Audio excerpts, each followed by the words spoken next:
I've got to manage myself, I've got to manage my mind. The task is not easy, but to high heights I climb. I'm determined to succeed, so no excuses, please. If you don't want success in life, then don't hinder me.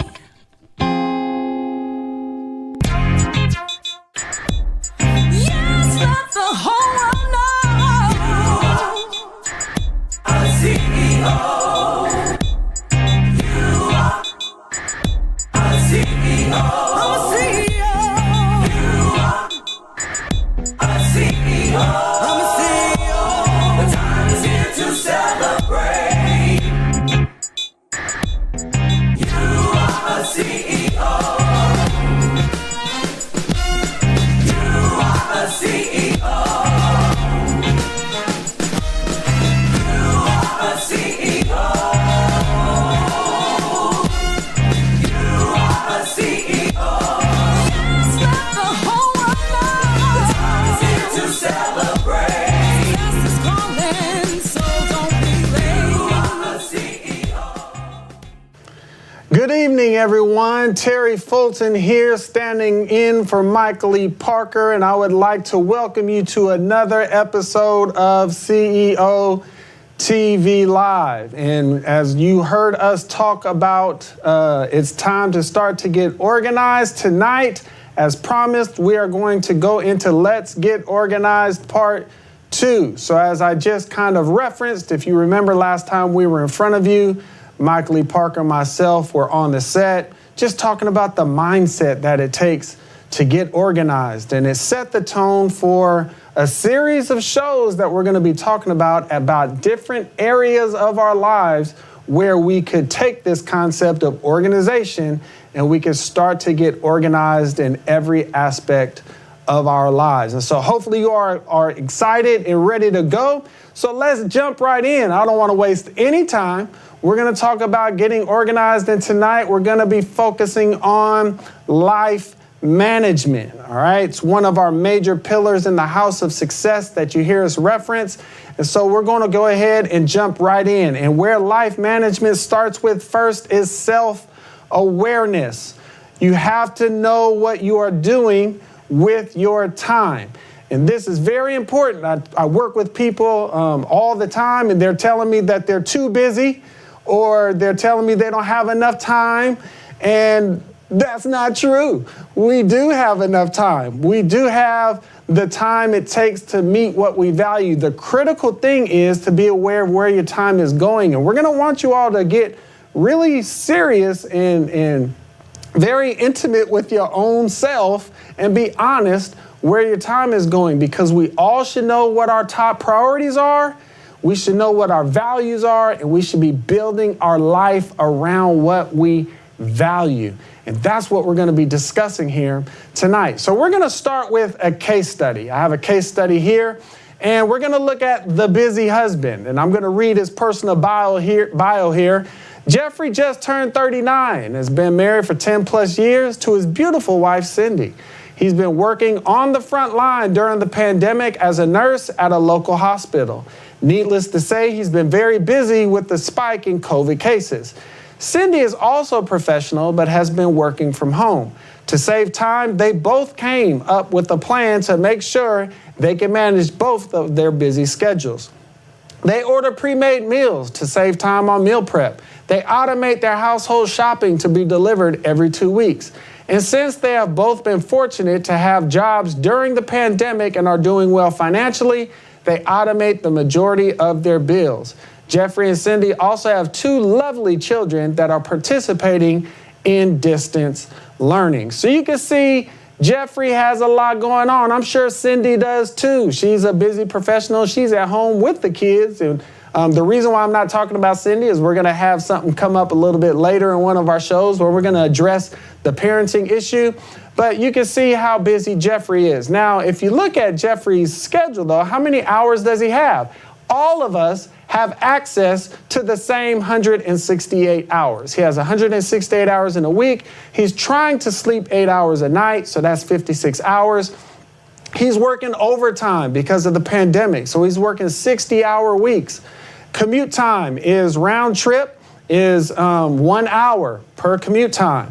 He helps around the house with chores. There's date night because he values his relationship with his wife, Cindy. Family time because he values his time with his children. Exercise, values his health. Community outreach, values the community and what's going on in his community. Daily phone calls to family and friends because everybody is sheltered in place and they don't really get a chance to see each other. And then some recovery time because he has so much going on in his life. And even though he has a busy, packed schedule, you see here that he still has 18 hours of free time. And why am I bringing this up? Because it is very difficult to fill up 168 hours, okay? You can be very busy. And if you're efficient and if you're doing things based around what you value, more times than not, you'll see that you have additional time left over. And so this is what I want you all to kind of get to see with this case study. And there are other case studies I can give about somebody who has more time on their hands, but I'm just giving you an example that 168 hours is a long time, and we should be building our life around what we value. So I have a question for you. How in the world does Jeffrey do it? How does he do this? I mean, just working 60 hours a week alone would make a lot of us tired, and we wouldn't want to do anything else. So let's look at this. What he does is he has a level flow schedule. Now, I'm not going to go into level flow scheduling tonight. You can go inside of our video library and you can find different episodes where we talked about in coaching sessions, level flow scheduling and tips on how to have a life rhythm and a podcast on life rhythm. I'm just kind of giving you an example of what Jeffrey does. So if you see here on the screen, you can see he's trying to get 8 hours of sleep a night. He's working 6 days a week, 10-hour shifts, and he has a round trip, 1 hour commute time, 30 minutes each way. So he also helps around the house. So on Sunday when he's off, when he doesn't have a work day, is when he puts in some time to give some time to household chores. There's also date night. Now, you got to listen to what I'm saying because I'm giving you some little nuggets and strategies along the way. So there's date night. So there was 4 hours of his schedule, so he breaks it up into 2 different days. On Tuesdays and Thursdays for a couple of hours, it's just him and his wife. They wait until the kids get bedded down and go to sleep, and then they have dedicated time to work and keep their relationship fresh by being able to communicate and talk and connect and spend time with each other to make sure that that very important part of their life, their marriage, is tended to.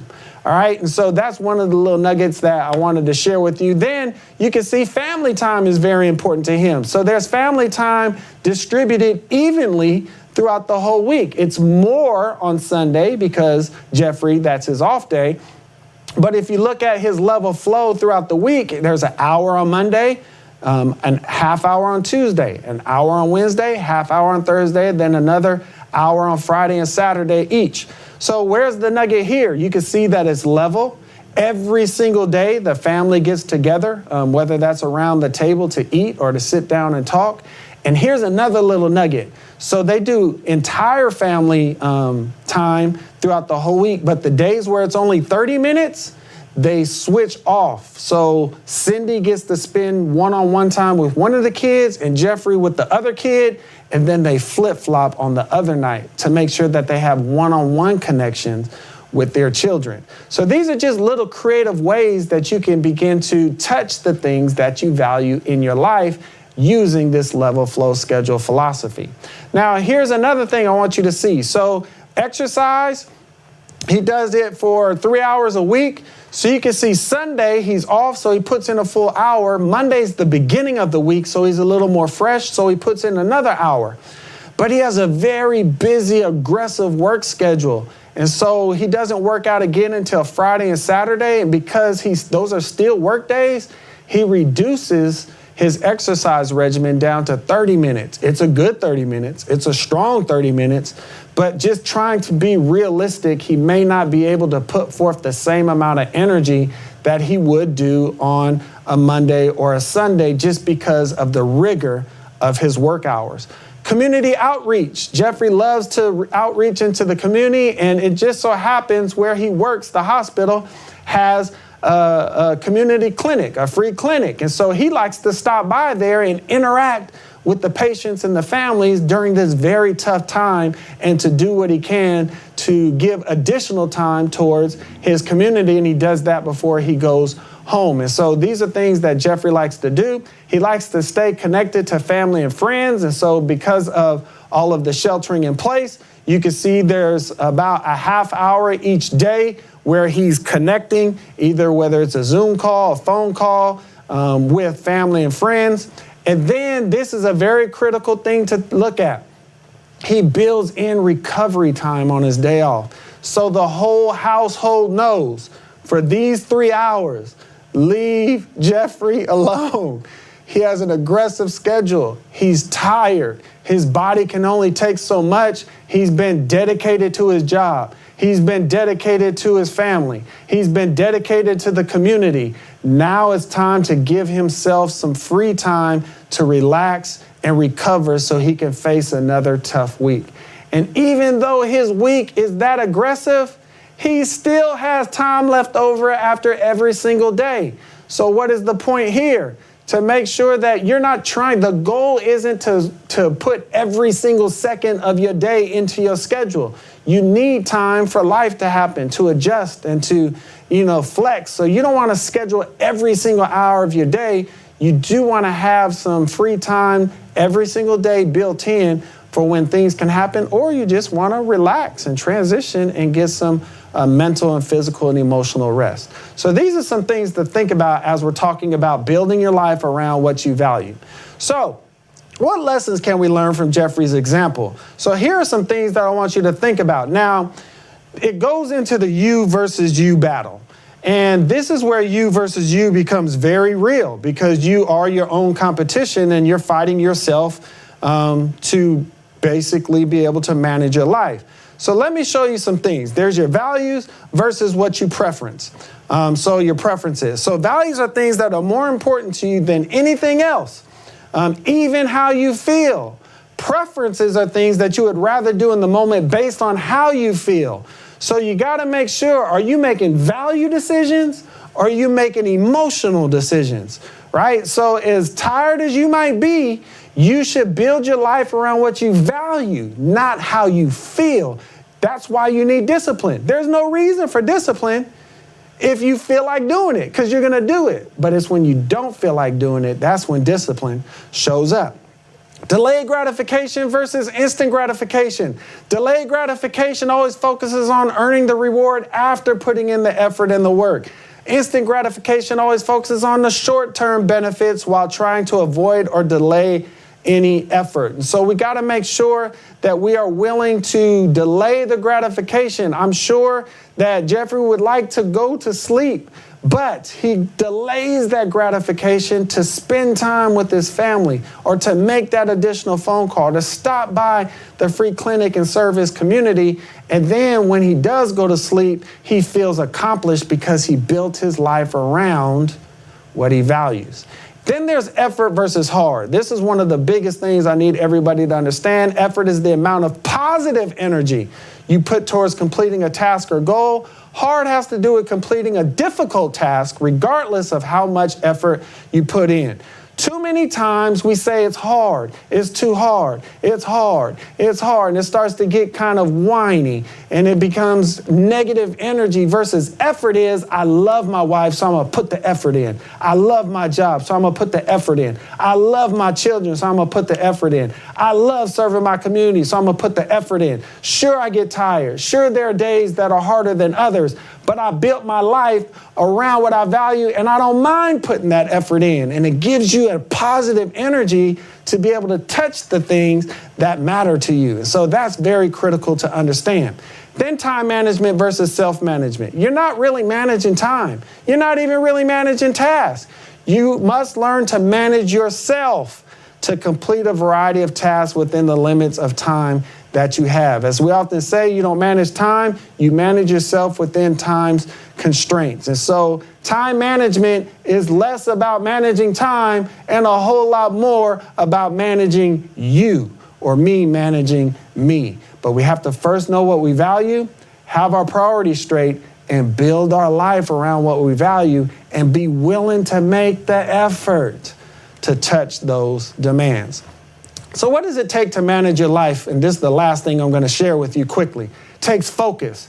You got to dig through all the distractions, all of your emotional noise, and you got to stay focused on what matters. Positive energy. Everything can't be hard, or it's too much, or I'm busy, or I'm overwhelmed. It should be, I love doing this. I love my life. I love my family. I love my friends. I love my job. I have positive energy when I'm putting forth that effort. Self-discipline. I have the discipline for myself to do the things that I know to do, and I have to be organized. And there are different facets of my life that I need to learn to organize. So I know I went through a lot of information at a fast pace, and the reason is we're going to watch a short video that deals with time, and then I'm going to bring on Charlene Ciruso, and we're going to have a great discussion about what I just went over as well as the video. So on the other side of this video, I'll be right back with Charlene Ciruso.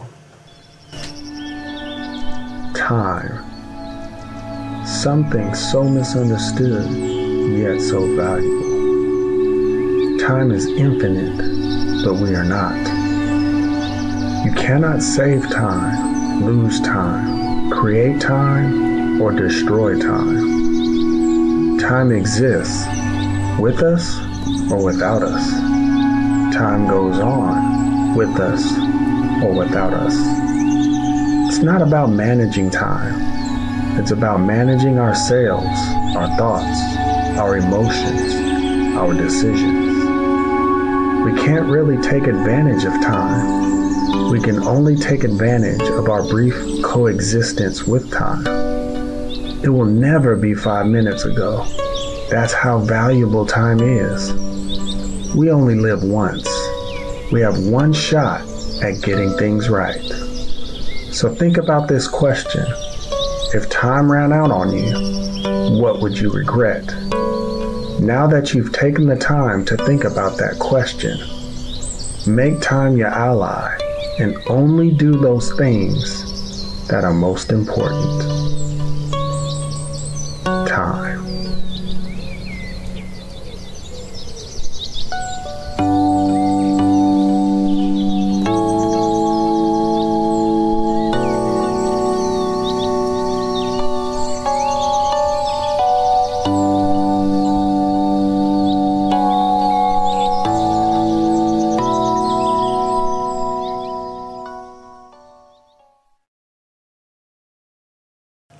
Welcome back, everyone, to another episode of COTV Live. Terry Fulton here, and I hope you enjoyed that brief video breaking down the whole concept of time. And I'm so excited to invite a good friend of mine into the studio, Miss Charlene Ciruso. How are you doing? I'm great. Great to be here. Good to have you here. Yay.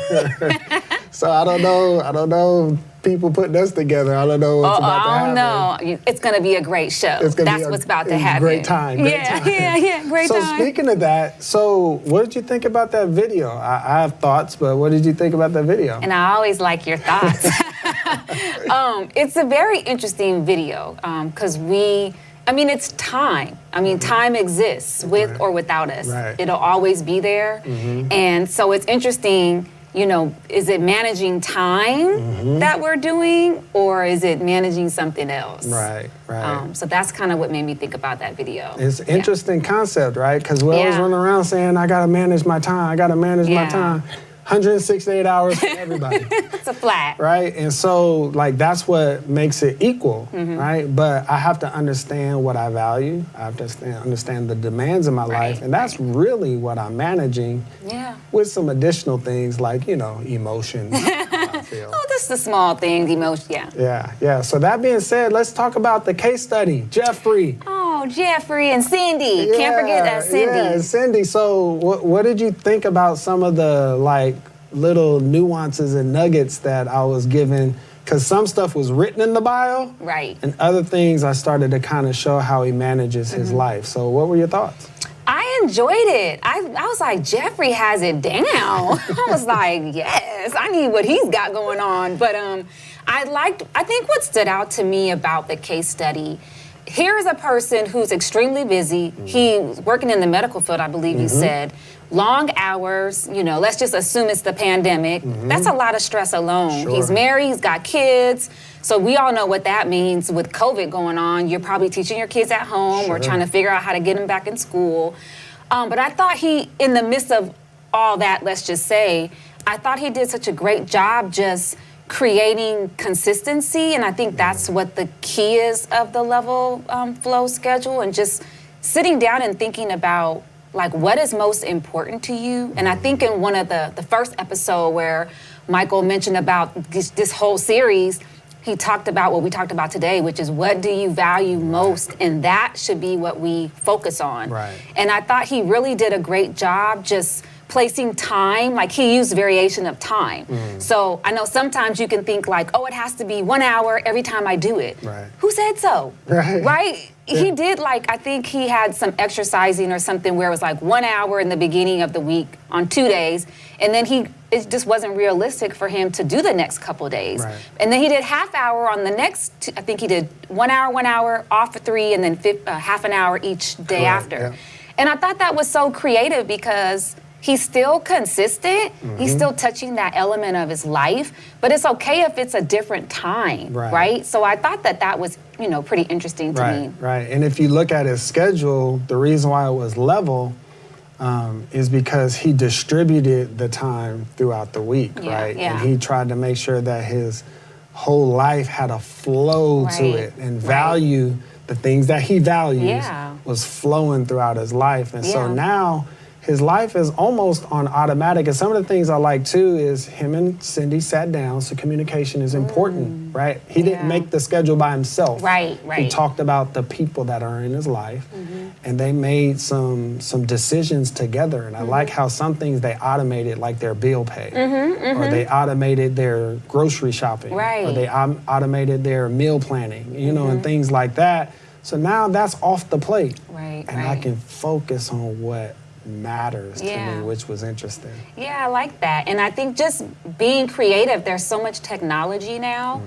And if it's convenient, and if it's affordable, we should, utilize it. Absolutely. And I was thinking like, oh, that's so cool. They sat down, him and his wife, and I wonder, did Jeffrey and Cindy talk to the kids about this? And like, what did the kids think? Because that's real too. Right. I mean, you have to involve everyone to get everyone on board. Absolutely. So I don't know, I'm wondering like how that went, or any tips, like say you're out there and you have to do this, like what tips would you recommend? I would imagine so, because they're so organized about it and inclusive, right? So now they were able to set expectations for the kids. And so maybe the kids couldn't say, hey, I want to distribute the time like this, right? They didn't, anything like that, but they could say, this is what I want to do on my one-on-one time with mom, and this is what I want to do in my one-on-one time with dad, or I want to do mine on Tuesdays, Thursdays, or let's do this on your days off, dad, and things like that. And I'm sure Cindy, we could have did one on her too, because she's at home, she was still working, the kids were there, school, she's probably psychologist and everything like that. So, and we took an extreme example on purpose, right? What do we do, though, on another extreme, maybe when we have to fill our time up? Yeah. What are some tips maybe that we can give the audience on? Maybe I'm furloughed during this time and I'm not going into work. Or maybe my commute used to be 2 hours round trip and now it's 0. Right. Because I'm working from home. I get that time back. Do I fill it up with frivolous things? Or are there other things that I can find in my life that I value or would like to do and fill my time up that way?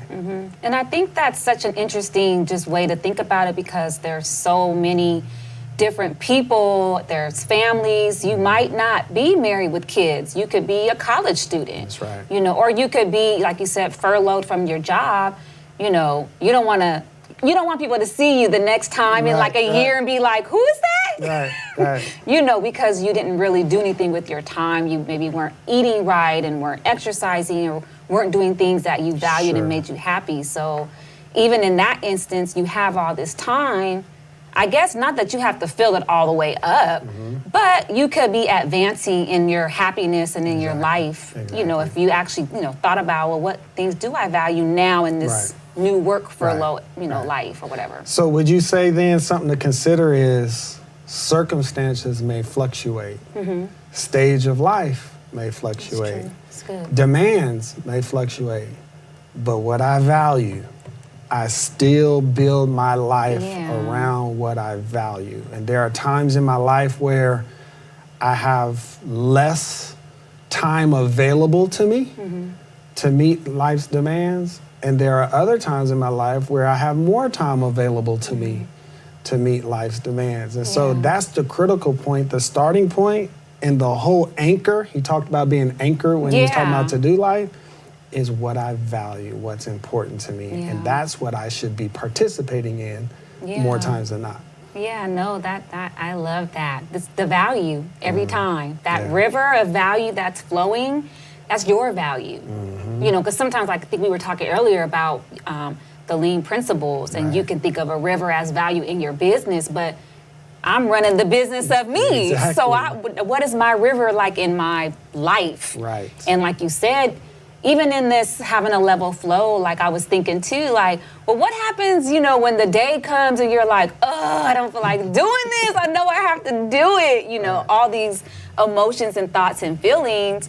What do I do? Or what if I miss a day? Like, what do I do and how do I fight those thoughts so I don't, That's the real you versus you that we talked about, right? So a couple of points, maybe we can end on this. We can kind of share some of our thoughts. So a couple of points is, that's the brilliance of level flow scheduling and doing smaller chunks more frequent. Because maybe, I miss a date night because I'm just exhausted because of my work schedule and everything going on at the hospital. But I have 2 date nights. So I didn't miss date night that week. I missed one, but I have one the next time around. So because I broke it up. But what if Fridays was date night? That's Fridays. That's what we're doing, and now I miss it. Well, I didn't break it up to where I can meet that demand multiple times in 1 week. And sometimes you do like once a week because you might level it out through a month, or once a quarter because you level it out. But you got to kind of start to be creative, like you said. So that's one thing. And then those 4 elements about how to manage life, you got to focus. You got to be organized. You got to have self-discipline. And then the one I love the most is the positive energy. Yes. Because I love to do it. I don't mind doing it even when it takes effort. Yeah. So what do you think about some of those principles? No, I love that. And I think I've often heard you say like effort versus something being hard. And you always say, it's not hard, it's effort. But I like what you say too, and what we watched earlier is the discipline will kick in. And you'll do it. And you may have different emotions. I mean, we all are learning about those 4 enemies that are within us, but we have the heroes too. Right. So we're learning how our mind works when things come up. And so we can push past that. And when we do it, then eventually you forgot that you even were feeling like, oh, this is going to take a little more effort today. It's like you forget you did it and you feel great. And it's like, and you kept it moving, so. Right. And some days are hard. We're not going to act like Jeffrey and Cindy just angelic and ain't got no problems. If that were only the case. Yeah, and I know about you. You got a lot going on. You know about me. I got a lot going on. But we love our lives, right? And so it's worth every single effort that we make. And so awesome. Thanks so much for being on the set and sharing. Thank you for inviting me. And I like your little I am the CEO of me. I'm trying to be the CEO of me, y'all. Yeah. I'm in it to win it with y'all. Yeah, that is great. So I want to thank everybody for tuning in tonight. And before we go, I want to announce the next show, everyone, so you won't want to miss it. Our next show is going to be Let's Get Organized Part 3 on February 1st. And so want to make sure that you tune in. And between now and then, make sure you go on out there and let the whole world know that you are a CEO. Thank you for showing up tonight, everyone. Yes, let the whole world know. You are a CEO. You are a CEO.